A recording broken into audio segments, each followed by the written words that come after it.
đợt nó chỉ biết tất tỏi dụ pi tất tỏi dùng cả cho họ phá mày lào nữa thì xin nó biết tất tỏi dụ pi ạ chỉ biết cho dùng cả một sai là cho phá mày lào từ giống câu đó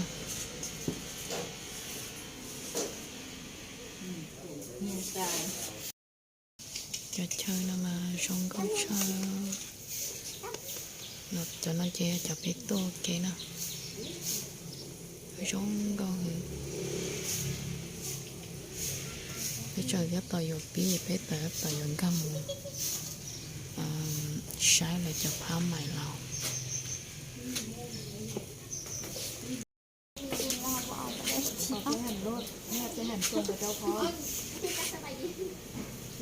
bài đó bài tất cả bài sai là gì nào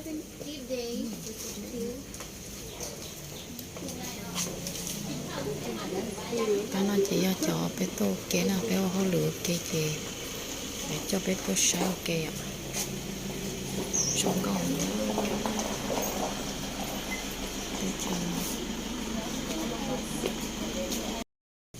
nó chỉ bé đóต่อไปsai là choผลิตภัณฑ์นะ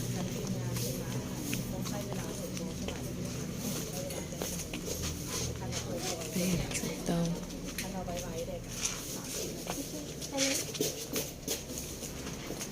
ช่องเก่า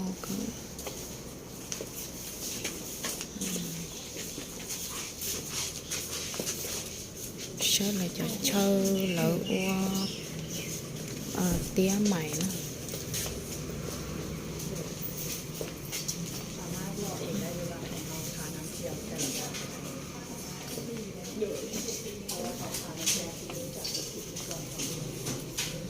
sẽ biết thì lỡ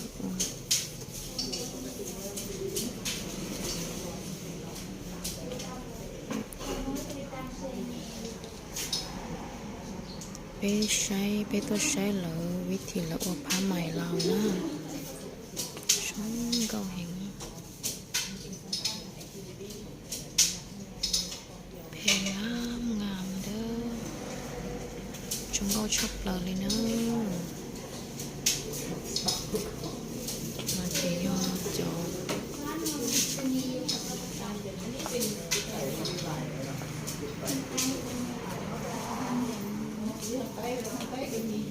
nó chỉ do chọc quả đó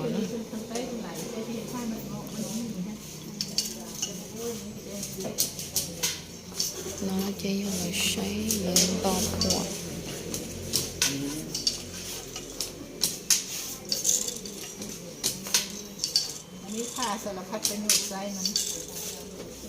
nó tròn bát tế nó còn nói khỏi chờ tròn năng thông chiêuหลายแขกมาแต่ยังให้จะสุดลงตัวนี้เป็นชีวิตเป็นฐาน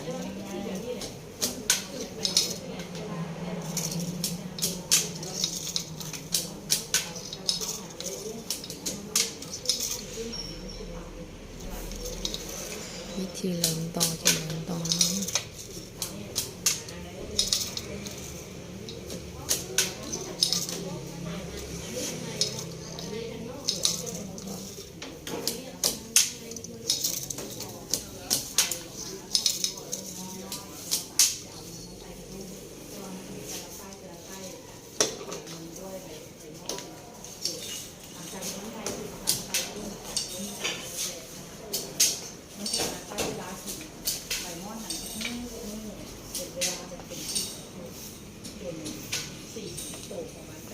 งามน่ารักเนาะอันนี้แค่ทางในนะนี่ทางหน้ามันยังทางแท้มันจะเป็นทางนี้ทางกล้องที่ละเอียดกว่าอันนี้มันเป็นยังไงอันนี้จะเป็นแค่เบียงหรือแค่ตุ้มไหนนี่เป็นทางเลี้ยงกินเขาเลี้ยงบ่ได้มันอากาศร้อนค่ะเขาจะได้ซื้อแต่เจ้า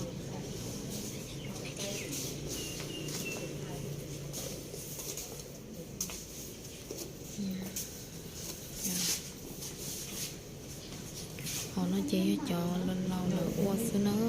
mày món theo mày chọn tới do chia tiếng nữa ออก do แล้วมันจะนุ่มตัวนั้นจากกันออกจากตูมันแล้วมันยังแข็งอยู่ ตัวที่สีฟ้าหัน cậu bẹt tờ trong một ngàn trên đó xin nào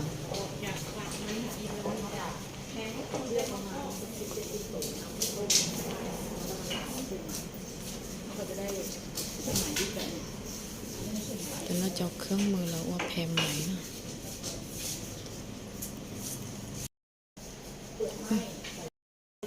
cho nó chê cho cái tô kia nè cái tô sấy lực tầmผ้าไหมเรานะลายผ้าไหมเป็นตัวของบริษัทจะเป็นตัวใช้ อ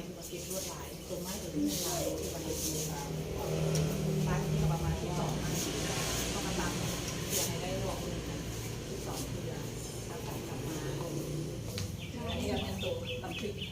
กับบันทึกลาย ลายมันที่ไหนเอาลาย โดยลายลาวส่วนหลายเขายังเห็ดลายเก่าอยู่เขาเห็ดแง้มเห็ดลายตัวนี้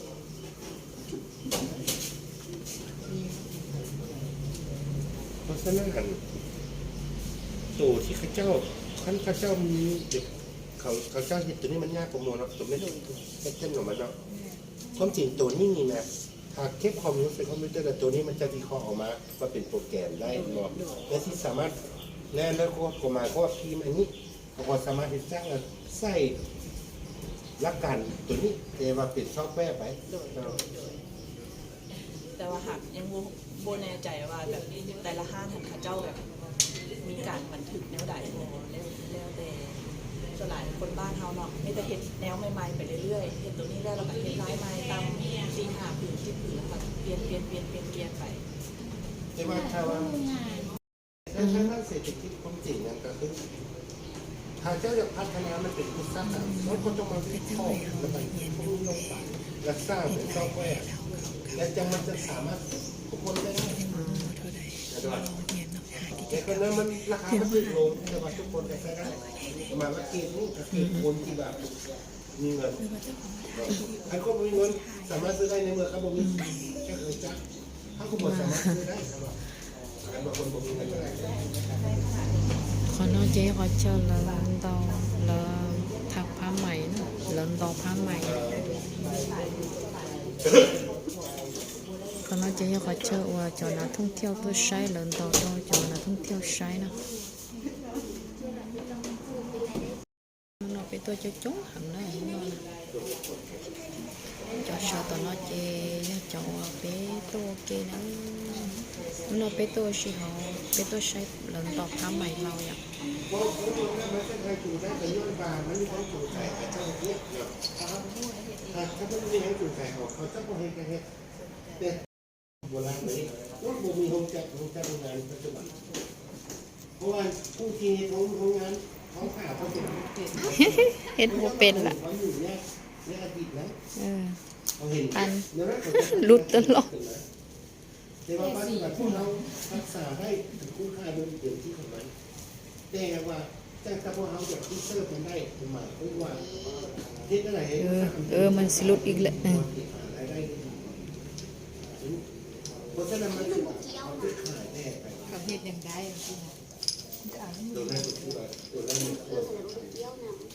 เพราะนี้ครับวันนี้ต้องขออาหารมาได้หน่อย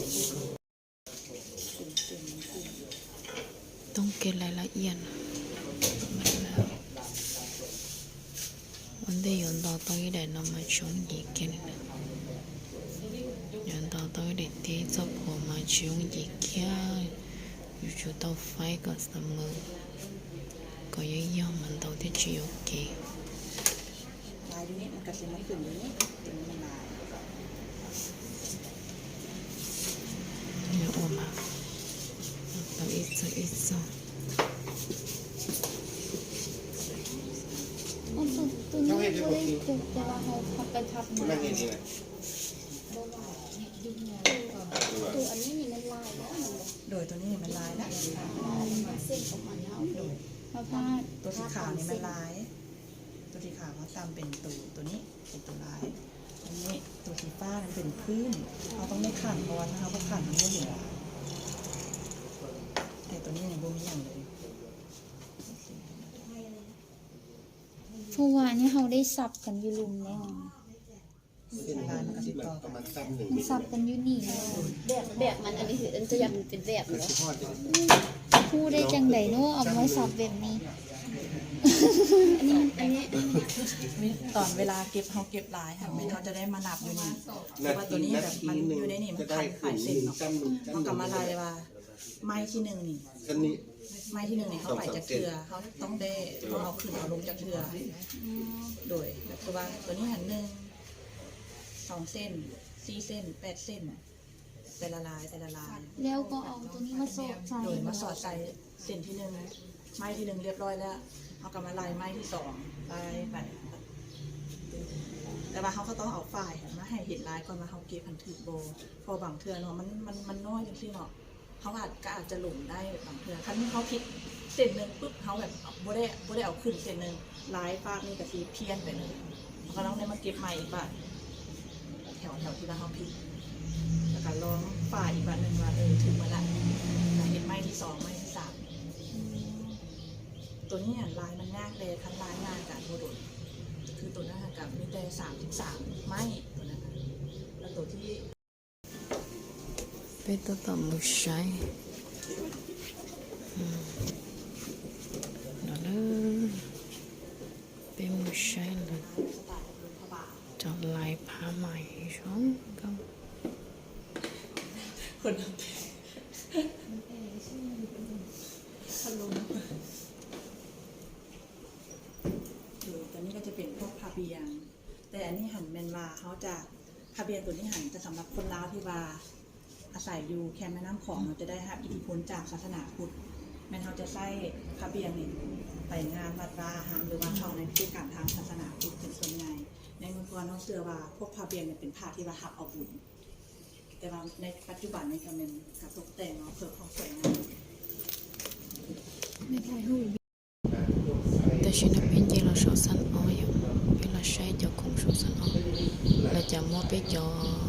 ชอมมองเทียเทียมองอยู่หลอจอเราหนอเที่ยวกูอยากขอปอซะแล้วอยากไปจอเขายืมมองสมัยโบราณ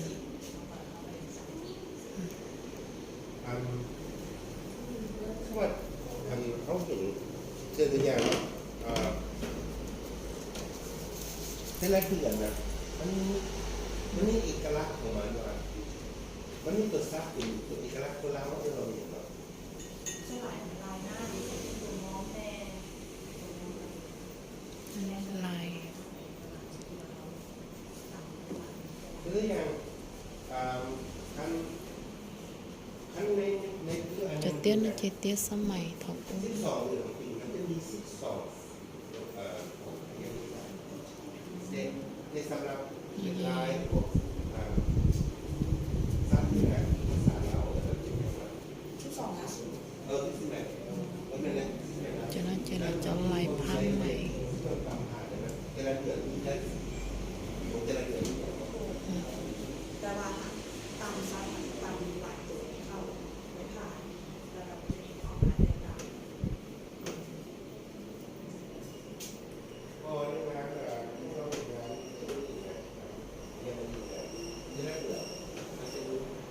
อันนี้เอกลักษณ์ของแต่ละเดือนเดือนนึงก็ในสื่อว่าการเดินทาง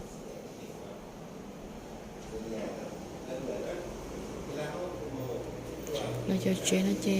ร้องอยากจะเจสมัยโบราณสมัยโบราณพูด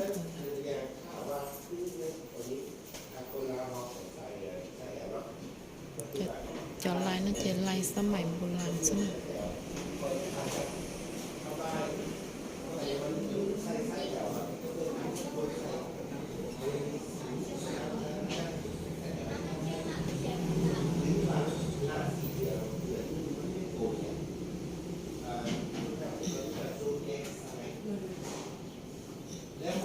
ใช้ลายผ้าไหมนะร้องเก่ากันย่อเชอเราชีชัดหรอนะแล้วจะน่าจะจ้าเราชีอ่ะ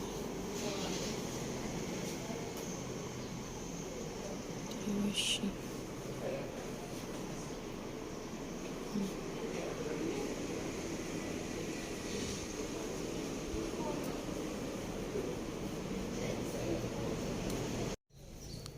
แต่ฉันว่าจริงเลยรอเขานอนนะ แพงคูนึง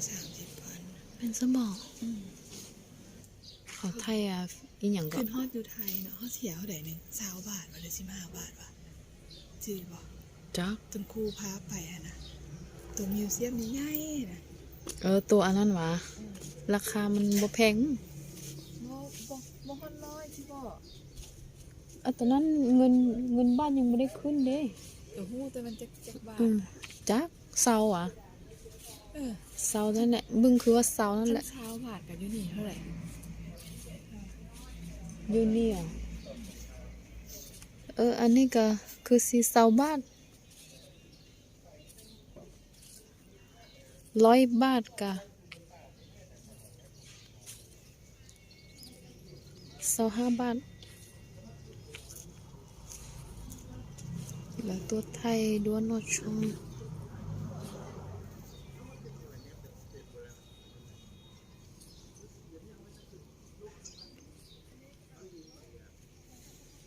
ชงกองเลย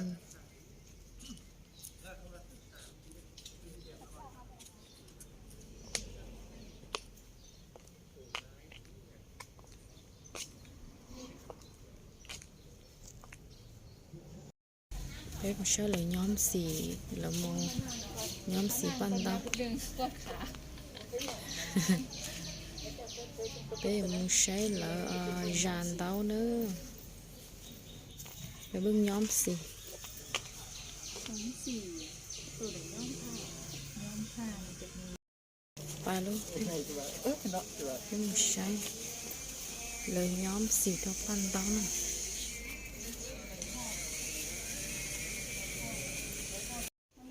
ขอเจอเลยจานดาวอย่าขอเลยน้องนะ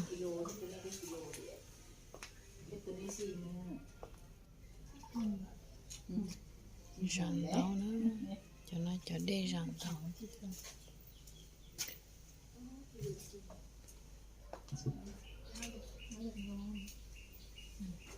ราคาย้อมเท่าใดก่อนเจ๊ มันมีผ้า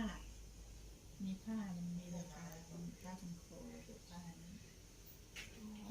ขั้นตอนนี้จริงใช้เวลาโดนเพราะว่า แต่นายขอเชิญเลยย้อมเต้าย้อมจนเต้าtrong nhà chờ đợi nó nè nhóm đau thiên nhóm sọ thia sọ tao xì sọ tư chè nhóm dạ họ nó xin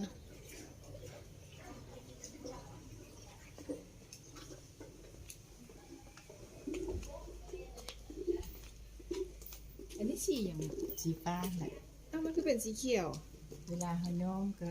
จะเป็นย้อมประมาณ30 นาทีขึ้นมาก็จะเป็นสีเขียว เอาแค่จุ่มลง มัน นี่ ถื เล อย บอก ขั้นตัวเขาย้อมเป็นตัวนี้รู้เป็นตัวนั้นไหม เอาตัวนั้นเป็นอีหยัง ตัวนั้นมันมีแต่ใบมัน เขาเอาตัวนั้นขึ้นมาตองเป็นตัวนี้ว่ะ มันหลายขั้นตอนมันต้องมีอันผสมกันจ้ะ โอ้ตายยากแท้ อันนี้มันจะมีเหล้ามีใบนาดใบเบื้องมีน้ำดัง เพื่อบ่ให้สีมันออกบ่ จะมันก็ออกสีหน่อยนึงอยู่เดี๋ยวจะได้นาง ด้วย ที่นางเราอธิบายให้ฟังย้อมเย็นวิตาอินดิโก้ห้องขาวอันนี้ก็มันจะได้ส้ม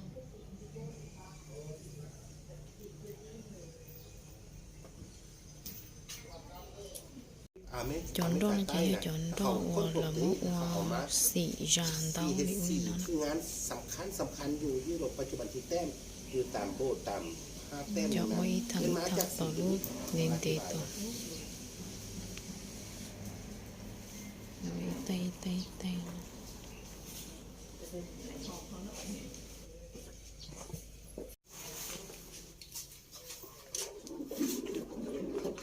มันบ่อยากสีฟ้าแต่นั้นอันนี้เขายังมันอยู่ ตัวนี้เขาย่อมเป็นสีฟ้าเลยทำมันจะเป็นสีเขียวก่อน หลังจากที่ว่าเขา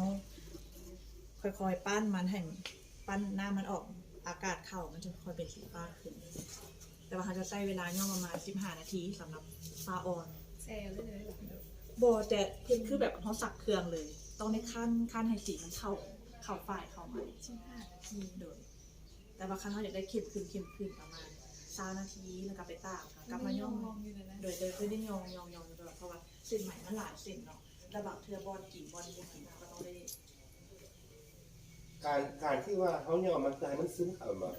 เพราะฉะนั้นถ้าว่าเขามีเทคโนโลยีที่ช่วยนะมันจะไวขึ้นเพราะว่าเดี๋ยวนี้ค่ะถ้าเขาจุ่มแพ้อันนี้แล้วเขาเช็คอยู่ในบรรยากาศที่ว่าสูญญากาศ หรือว่าเป็นใหม่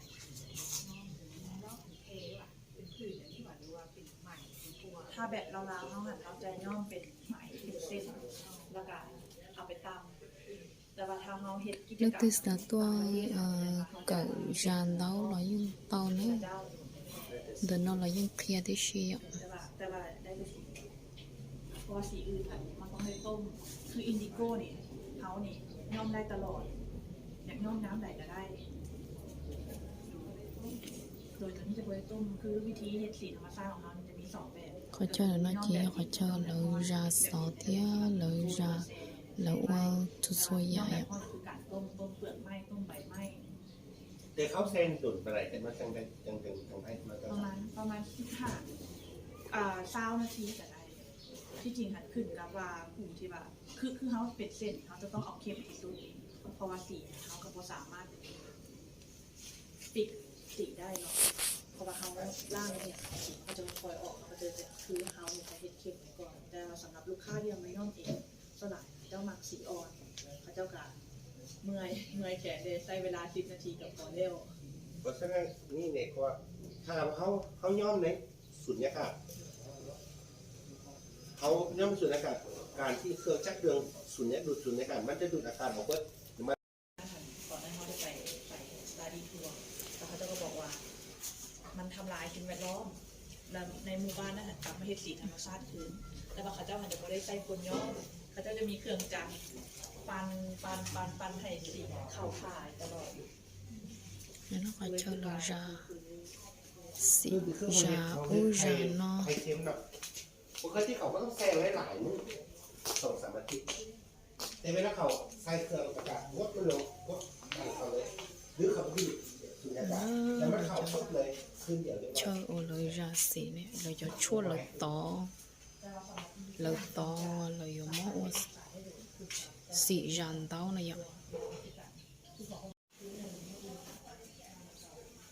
นอนตรงข้ามนะเขาเป็นนักเที่ยวไปดูเวียดนามอยู่ในศูนย์นักเที่ยวเราเคยเห็นชาวบ้านเขาแค่นี่แหละนี่แหละแล้วเพราะว่าแถวนั้นเขาต้องเห็ดผ่านเขาลุงเองแล้วเขาว่า Cho không ô lỡ mó cho lò ra nó ใส่กิโต cho không lỡ mó cho lò ba xồm ê lỡ ô xị này ạ คือเป็นย่อมเป็นกิโตแล้วบางเทื่อเขาไปย่อมด้วยเซ่ที่ดินได้ในแดงนะมันเป็นสีแดง Trong tung là nó chỉ cho ô cho xó nó โอ้สิได้แพ้ผืนนี้ผมเป็นเจ้า cho ít bó xó nó chỉ trong tung nó cho ô cho xó nó là mất trôi nó là khi để chọn tung nó chẳng tung nó cho ô tao cho xó nó này ạ thì họ tung tư มันโทกซิ่งอันนี้เนี่ยแจ็คฟรุต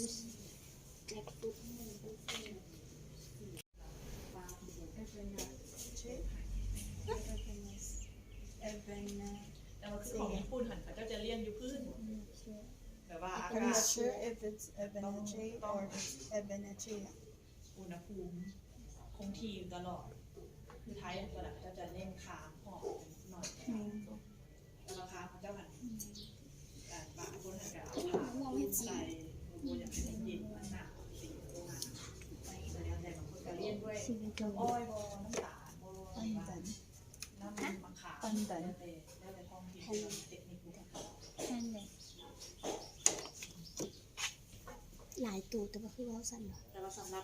อันนี้มันต้นดูใบ สีน้ำตาล โบอันนี้นะแค่แดงเขาเป็น ไม่ แต่อันนี้มันเป็นใบ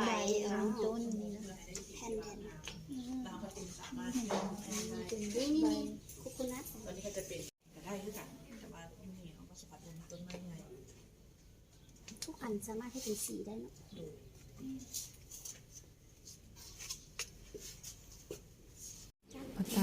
có đứa nào thì sẽ chịu quá nó mà nào nhẹ đó chỉ có xìม่วงนะ